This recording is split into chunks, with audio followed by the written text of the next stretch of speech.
Hola mis queridos amigos, nuevamente con ustedes su doctor Tigre, el que ronca en esta negra noche neoliberal latinoamericana, sudamericana, ecuatoriana, que hoy les va a hablar acerca de los factores que pueden hacer imposible que Guillermo Lasso gane las elecciones y aún más imposible que pueda gobernar. A lo más, su mandato podría llegar tal vez a 2 años, pero no podrá seguir. ¿Cuáles son los factores históricos, ambientales y el factor de casualidad que determinan la imposibilidad de Guillermo Lasso para ganar las elecciones y para poder gobernar Ecuador si llegase a ganar? Primero, vemos que hay un factor que se llama la casualidad. Ha sido una casualidad esta enfermedad. Esta enfermedad lo que ha hecho es crear una nueva relación entre los seres humanos.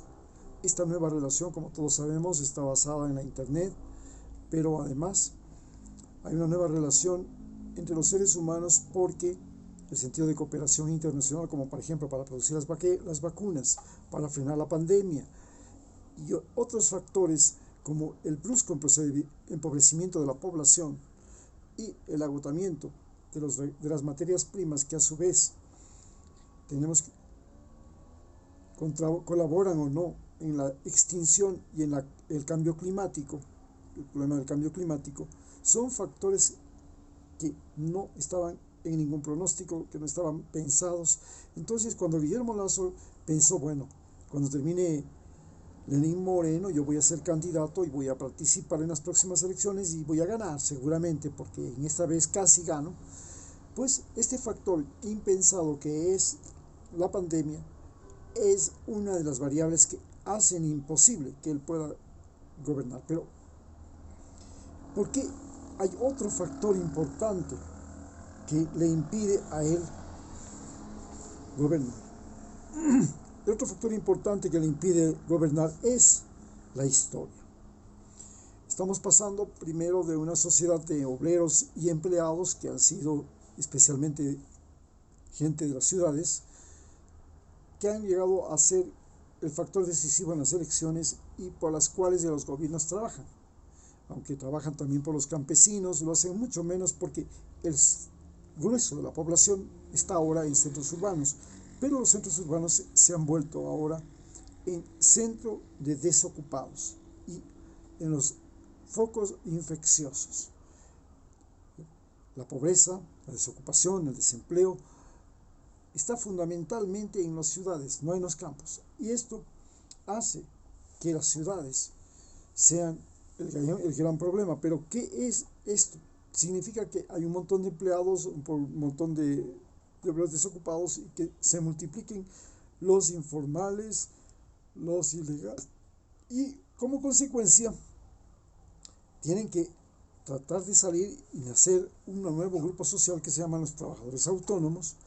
Y estos trabajadores autónomos que no tienen jefe, que no tienen seguro, que no tienen horario, que no tienen calendario, que no tienen vacaciones, que no tienen garantías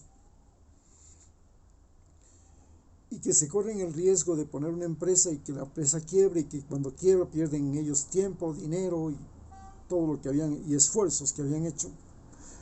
Todo eso nos hace pensar que estamos al frente de una situación que no es manejable para un banquero y peor para Guillermo Lasso, porque Guillermo Lasso además dentro de la historia tiene el problema de haber sido el superministro del gobierno de Yamil Mawad en la época en que hubo la quiebra bancaria y el señor favoreció a los bancos para que hagan el juego de comprar en el Ecuador los dólares, sacarlos al extranjero, producir una inflación, porque inmediatamente que sacaban los dólares al extranjero había carencia de dólares y volvía a subir el precio del dólar, lo volvían a meter, nuevamente lo volvían a comprar y así estuvieron hasta que la gente perdió la confianza en el sucre y ya no quiso tener sucres en su casa, quiso tener dólares. Entonces fue a sacar toda la plata de los bancos para comprar dólares y ese rato quebraron todos los bancos de Ecuador.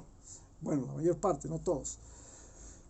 Este señor luego, recordemos, era el superministro que permitió eso y luego fue el sapo vivo, el astuto, el sinvergüenza, el cara dura, que compraba a precio de gallina pestada los pagarés, los vouchers que daba el gobierno prometiendo a los clientes de los bancos que les devolvería su dinero.